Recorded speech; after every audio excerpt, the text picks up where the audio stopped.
And we begin on Capitol Hill, I should say, where the bitter fight over federal funding, it is not over just yet. Hours ago, the federal government shut down 1 minute after midnight for the first time in nearly 7 years. And it came after the Senate failed to pass a short-term funding bill that would have kept the government open for 7 more weeks. The Senate is back in session right now. Senate Majority Leader John Thune says more votes are expected. Earlier, he and House Speaker Mike Johnson weighed in on the state of play.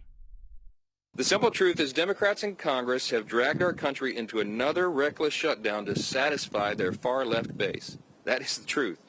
Whether or not the government remains open or reopens is entirely up to them. Chuck Schumer, at the behest of a bunch of liberal, far-left activist groups, has walked his Democrat colleagues into a boxed canyon. There's no way out, folks. There's no way out. This could have been avoided. It's totally unavoidable. And everybody's now asking the question, how does this end? Well, it ends when the Senate Democrats pick this bill up, passed by the House of Representatives, and vote for it. And a short time ago, we heard from members of the House Democratic Caucus and the message they had for Speaker Johnson. Listen. Today is day one of the Republican shutdown. Republicans control the White House, the Senate, and the House. Democrats are here working on behalf of the American people. We're fighting to lower costs, cancel the cuts, and to save health care. And we're House Republicans. They are on vacation. We are asking Speaker Johnson to bring back House Republicans right now so we can work together to not have this government shutdown. So let's get to the Hill and CBS News congressional correspondent Nikole Killion. Nikole, good to see you again today. Can you take us through what is happening in the Senate today? And are there any signs that both sides can hopefully reach a compromise here? Well, look, in talking to a number of rank-and-file lawmakers, no one really wants this shutdown, but at the same time, they are very firmly dug into their position. So what is happening on the Senate floor today is that there is a procedural vote, not an actual vote on a government funding bill, but a procedural vote to try to move the ball forward on both the bill that passed the House last month, as well as a Democratic alternative. Now, keep in mind, the Senate has already voted on these bills twice now. They've failed in both instances, so it's unclear that the outcome here will be any different, but it kind of does serve as a bit of a proxy as to how lawmakers might vote if they hold yet another vote on government funding. So at this point, you heard Leader Thune there say very clearly, Democrats just need to sign on to this, and we did see 3 senators break ranks with their party to do just that. Senator John Fetterman, Senator Cortez Masto of Nevada, and Senator Angus King of Maine. He's an independent, but he does caucus with the Democrats. So that is significant because the first time the Senate did this vote, there was only one Democrat, John Fetterman, who backed the Republican House-passed bill. So the fact that some Democrats seem to be moving Republicans' way is encouraging to the leader, who told me just last night that there are conversations to try to woo more Democrats to their side. That being said, Senate Minority Leader Chuck Schumer is holding firm, insisting that Democrats remain united and are on the same page, particularly around this issue of health care. So he believes that his party won't break further Republicans' way. Okay. And Nikole, one of the biggest hurdles to passing this funding bill is health care. Can you take us through the issue and why Democrats and Republicans seem so divided?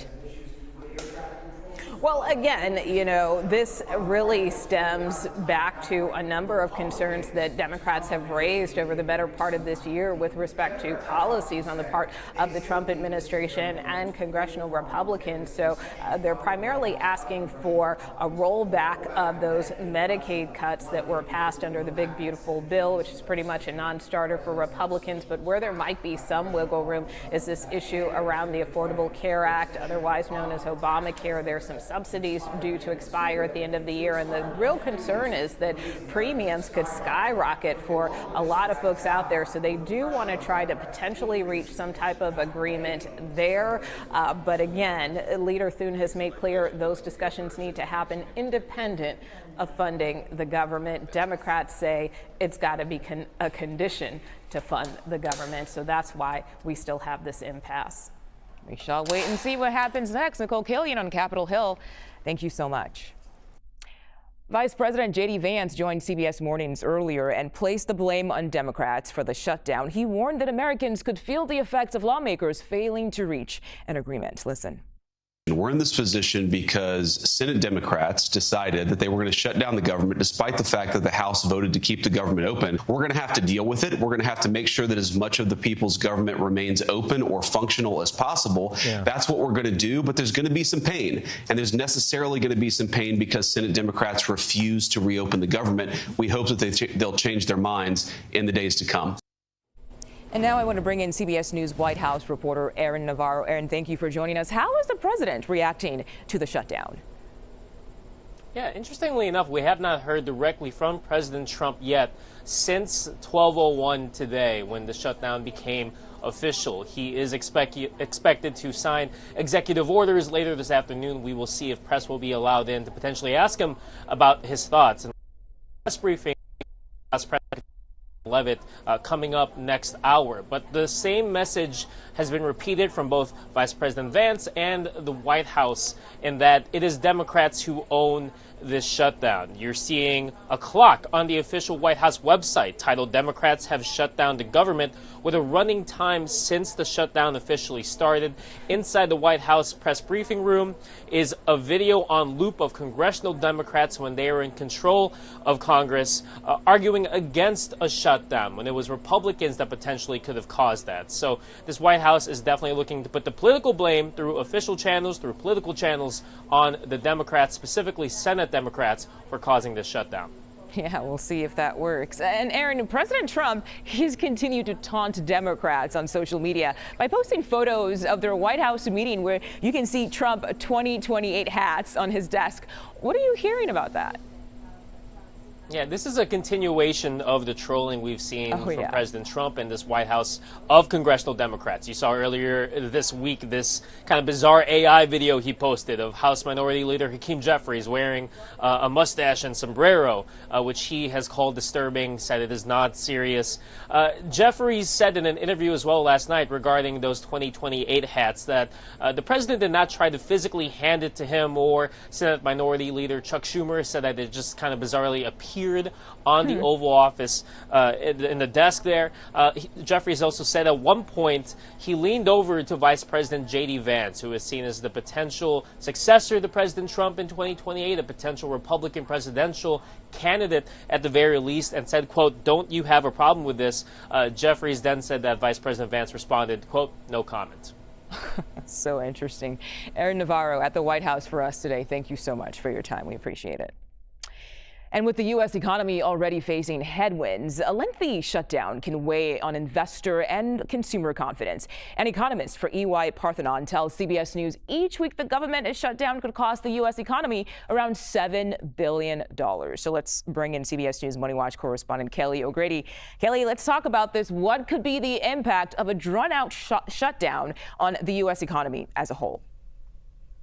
So, first and foremost, when you have the government reopen, we often do see the economy bounce back pretty quickly. And so I sort of want to put that as the headline here. But there are ripple effects. That $7 billion that you mentioned, it is only 0.1 of 1% of GDP. But it's really meaningful if you are a federal worker and you are living paycheck to paycheck and you can't make ends meet. The government isn't going to pay you back, even though you're owed back pay, if you miss an interest payment or you have a late fee on your credit card. And I bring those pieces up because I can't overstate enough, rather, how impactful it is for people who are going to be furloughed. But the ripple effect then, if that person doesn't pay their rent, doesn't pay the credit card, doesn't go out and spend money at travel and leisure establishments, that's where you see that broader impact of the ripple effect. Because the 750,000 employees that the CBO, the Congressional Budget Office, estimates that are going to be furloughed, that accounts for $400 million in salaries per day. But then when those people don't go spend that money, that's when you see the broader economic impact, Mugo. Okay. And the Labor Department says it will not release its September jobs report due out this week in a couple days, I believe, if the government shuts down. So what does not having this data mean? And has something like this happened before? So this means that the Federal Reserve, when it meets at the end of October, is going to have less information to make a decision about interest rates. The markets, everyone is expecting another quarter-point cut, but if they don't have that data, they might be more cautious. And it's not just about the jobs report on Friday. It's the inflation report out next week. The Bureau of Labor Statistics has a number of inflation and labor reports that they share with us each month. And then it's not just this month, it's also future months, because if the government is shut down for a number of weeks like it was back in 2018, then you have a situation where they're not actively collecting data for future reports. And there's sort of a cascading effect, a domino effect of the